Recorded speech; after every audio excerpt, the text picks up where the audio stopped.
So I'm gonna step in real quick. This is actually one of the biggest asks that's ever come before this committee. There is a request this year for $5.8 million to address some of these issues. Now, the reason that it is so high is because this has been neglected for decades. Each year, we've been able to take care, for the past 6 or 7 years, we've been able to take care of the Highway Patrol because they have 400 people. It's been a few 100,000 here, a few 100,000 there, and the pay changes for Highway Patrol over the past 6 or 7 years have really shown positive improvement in their ability to retain and to keep the best and brightest. But because there are so many officers in corrections, it's been neglected, it's been put off, it's been ignored, and we are now at a critical mass. We cannot go one more year without them being able to show each member of their team that this is what you have to look forward to over the next few years. You do have a future if you stay. The challenge that we're going to have as a committee is $5.8 million. That's more than we got for the entire committee last year. It's not enough for our committee to say that this is important. We're actually going to have to actively lobby executive appropriations and make sure they understand how critical this need is. With that, I'm going to go to one of our in-house members of executive appropriations, Senator Okerlund. Do you have a light? Yeah, thank you, Mr. Chairman. A couple of quick questions. Thanks for the great work you do. I see the dedication of those folks firsthand down in the Gunnison area. So, of those vacancies that you have now, does that include the new hires that you'll be hiring in the new pod down in Gunnison? It does. In fact, we've over the last year have been recruiting people to work in that area so that we could get them trained as we open that up. As we open that facility, we'll have 65 vacancies when we open the facility. So that's including everybody that we've hired to work there. Okay, there'll be new hires, though. That's an opportunity for 60 new positions. 60, and those have been open for a while. We've been trying to recruit those now for several months to get that training done, and we're just struggling to get applicants to apply.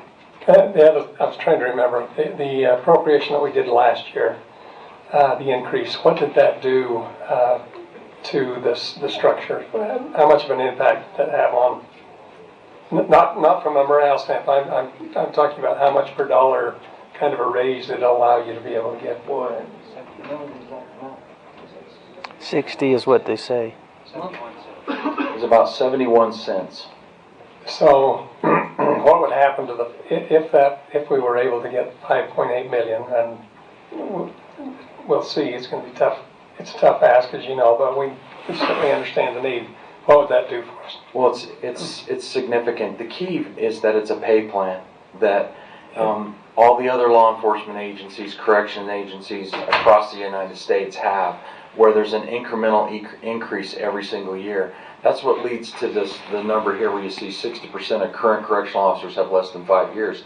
Because we hire like crazy. We're almost like a training ground for every law enforcement and corrections agency in the state because we hire pretty equivalent to where everyone else is. But all those other agencies have an incremental increase and have that pay plan that keeps their people there. So our folks work for us for a year or two and then know, and boy, they're a hot commodity. They know they can move to, for example, Salt Lake County and get a $3 to $4 an hour raise because it's incrementally increased each year. We'll spend a big part of our presentation, I think next week, giving some specific examples and showing you that pay plan, and it's huge. I know, and I understand. We all understand it's a big step, but it will matter significantly to our organization and really the state of Utah when it comes to corrections. Before we jump off of this, and Director, you made an excellent point about the years that this has been happening. So I'm going to go back just quickly historically, and maybe Gary, if you've got it on the top of your head. 2008, 2009, I've had the joy of being on this committee now for two economic downturns, one in 2003 and then again in 2008, 2009. No other subcommittee in the state got cut like this subcommittee did. And if I'm not mistaken, and correct me, Gary, if you remember better, but it was somewhere in the neighborhood of 17%. We took some heavy hits. And it was at that time that this is when a lot of the overtime stuff started happening, because we quit recruiting. We quit bringing people on.